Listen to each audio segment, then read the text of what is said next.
Hey guys, welcome back to Ormonday. Today I'm bringing you the Portfolio movie. Just a bunch of pictures of some windows that I've built. I wasn't the artist for all of them, but I did construct all of them. A lot of it's my own personal artwork, and I'll describe everything in detail. Stick with me. I think you might enjoy this tour of my career in ancient times past. This window here was designed by an artist named Russell Joy. It's at the MCC Church, I think over around 47th Street, somewhere in Midtown. It's been 30 years ago, but it is about 35 foot tall. And the section that I built was right here, just above the breast and down to the kneecap, or just below the kneecap right here. That's like a 4 foot tall section.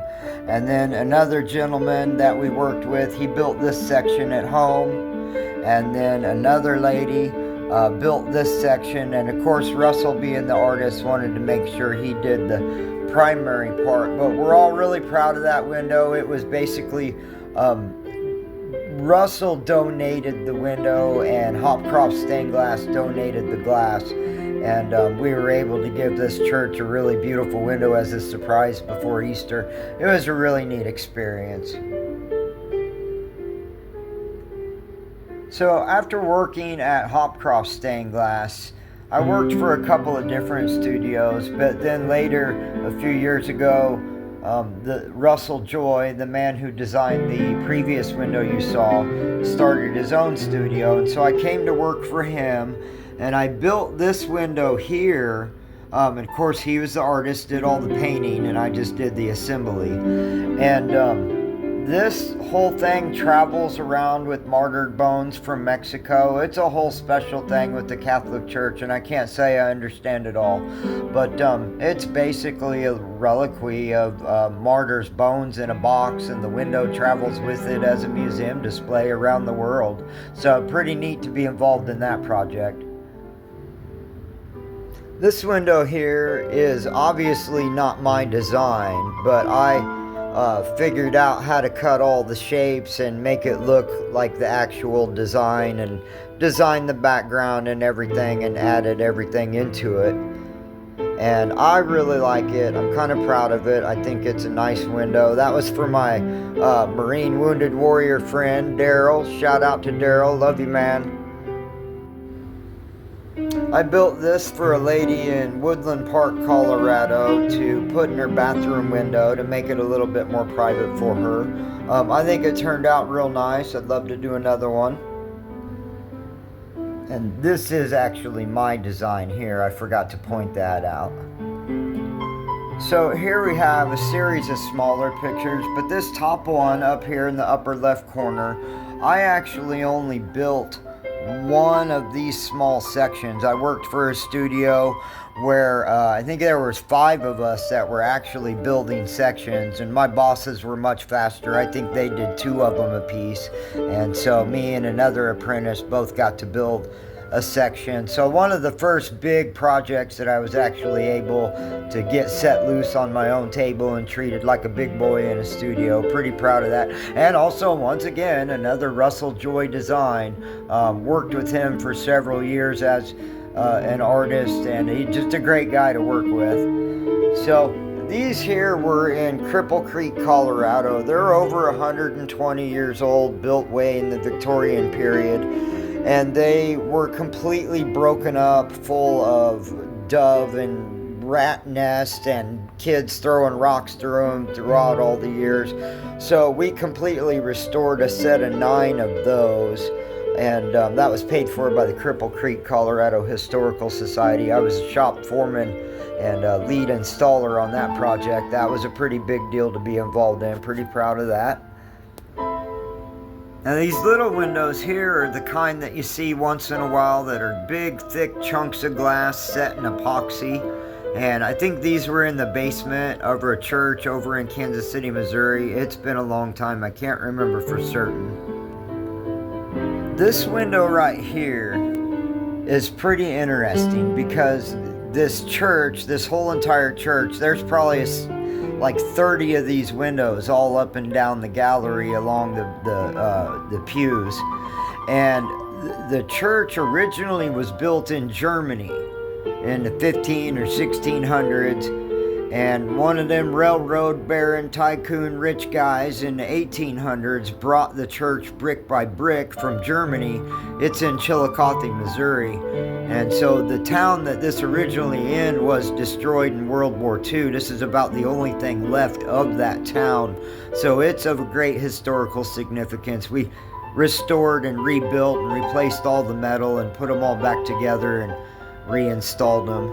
And here's another one of the Cripple Creek, Colorado windows. And we have no idea who designed these. These are well beyond antiquity, 120 years old, and these are probably about 111 years old. So we have no idea who the artist is. I'm the artist of this one. It's just a little piece of orange glass with a cute little picture drawn on it.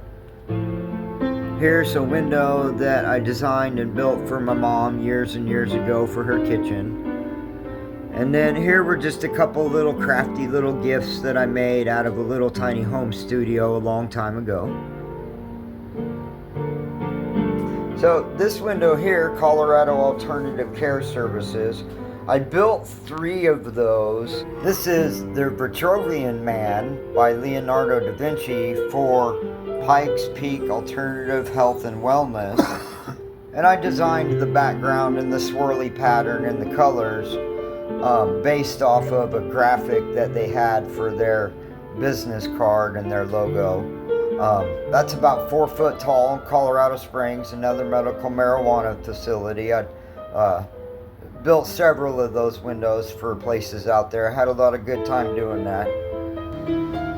Here is a little wonderful little design I've always liked. It's not my design. It's from a Grateful Dead album cover, Terrapin Station. It's just 2 turtles dancing. But I will point out, I did paint the wood grain detail on the porch. It's the same color glass as what you see on the shack. So all the wood detail on the porch I added in myself. That's my painting. And then here's a cool little dragonfly that needs to get a frame and hung up somehow, some way. Now this clover leaf is a really ugly, stupid window that I built 35 years ago. I don't know, it's been forever.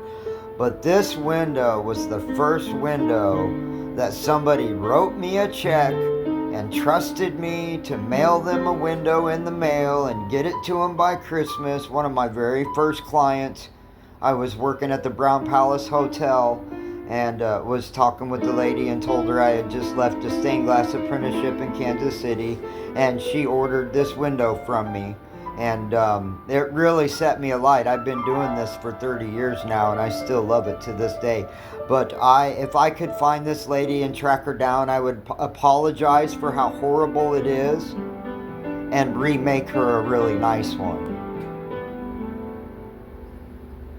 Here's an old little fish sun catcher that I made years ago.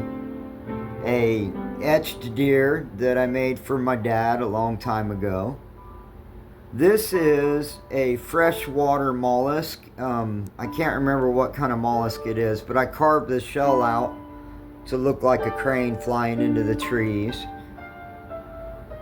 And then, where's that other one? Here's an old box that I made years and years ago, and that's supposed to be a rose, but it's kind of tacky looking. And then here's another medical marijuana dispensary in Colorado Springs, Briargate Wellness Center.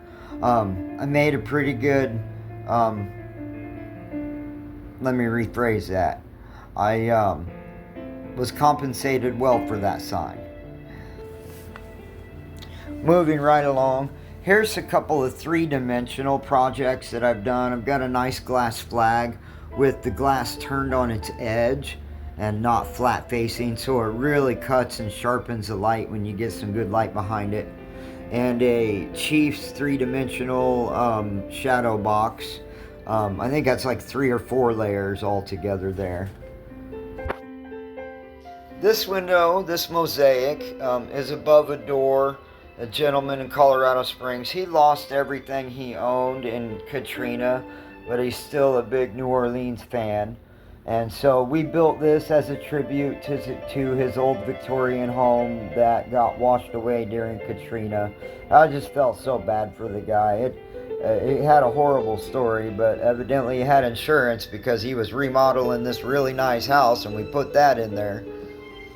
And then here's some of my own, a window that I designed a long time ago, just playing with different clear glasses. Just something I did for fun one time. And I think somebody bought it. I don't even know whatever happened to it. This picture is the only evidence it ever existed. Well, I hope you enjoyed the tour through my portfolio through the years. That thing goes way, way, way back. There's a lot of windows that I built that I don't have pictures of here. I've worked for several different studios as an installer and a builder. I used to run a glass kiln and bend glass for those old antique cabinets that have a curved glass door on them. I used to measure and build and melt those all in a kiln. It was pretty neat. That was always fun to do. Done a lot of stuff in stained glass, but I just really enjoy being in the studio and making up little projects and having a little bit of fun. And I really appreciate y'all taking the time to watch this. It's one of the greatest things that I have to share with other people. I had a great life doing it, and if I could ever, if you ever find a kid or a young man that's wayward, lost in life, there is still money to be made in building these old windows and stained glass. There's a lot of houses and reproduction, and it's definitely a trade that people do respect, and you can always find work somewhere if you can learn how to cut some glass. So get out there, have a good time. We'll see you next.